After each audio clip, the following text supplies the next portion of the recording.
On our wedding night, my wife Sarah wouldn't let me touch her. She said she was exhausted and asked me to wait, but every single night, she'd sneak down to the basement in the middle of the night. When she came back, she'd always shower, and there was this weird, creepy smell on her. I asked what she was doing down there. She said yoga. Yoga? At 2 a.m.? I couldn't take it anymore. One night, I followed her down. She caught me, spun around, grabbed my pajama collar, and yelled, "Get back upstairs. You can't go down there, or we're done. I want a divorce." I held onto the railing, shaking with anger. My parents bought us this house as a wedding gift. This is my home. Why can't I go into my own basement? Who does she think she is? I took a deep breath. Sarah, is that any way to talk to me? She still had a death grip on my collar. Her fingers were crazy strong. Mark, let's go upstairs. I'll explain everything in the bedroom. You can't tell me here? I pointed at the pitch-black basement. Why can't I go down? Don't I deserve to know? I'm doing yoga. It's my private space. It's not ready yet. She moved down a few steps, blocking my way. Why not? Because the timing's not right. When it's ready, I'll show you. I promise. My gut churned. I forced myself to stay calm. Fine, but did you have to snap at me like that?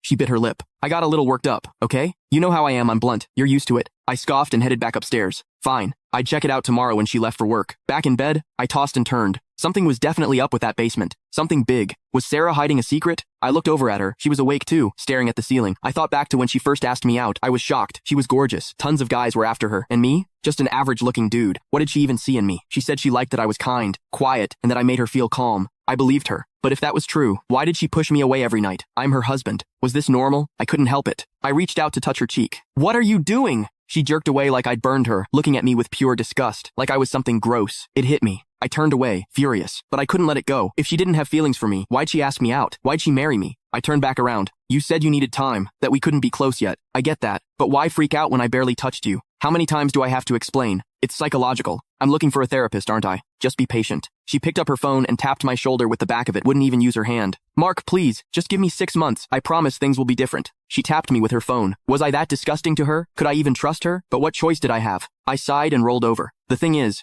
I'd given her everything. From day one, I did whatever she wanted. She liked jewelry. I bought her expensive necklaces. She wanted to travel. I took her everywhere. She mentioned investing. I helped her learn finance. I gave her everything I had. And this is what I got after the wedding. It all had to be connected to that basement. I had to find out what was going on. Morning came. I made her favorite breakfast like always. She stayed cold, eating in silence. Felt like I was her maid, not her husband. After breakfast, I drove her to work. We both worked in sales at Serenity Scents, a perfume company. After I parked, she walked into the building. Once she was gone, I told the coworker I had to step out and left. I didn't take my car, grabbed a cab instead. I unlocked the front door, rushed through the living room, and headed straight for the basement. When I got there, I froze. The door was different. It had been swapped out for a reinforced door with a combination lock. No code, no way in. I pulled out my phone, snapped a picture, and started Googling how to crack this kind of lock. What are you doing? Sarah's voice came from the top of the stairs. She'd followed me home. She practically ran down the steps and slapped me hard across the face. What did I tell you? You hit me? Click the link in my bio to get the full story for free.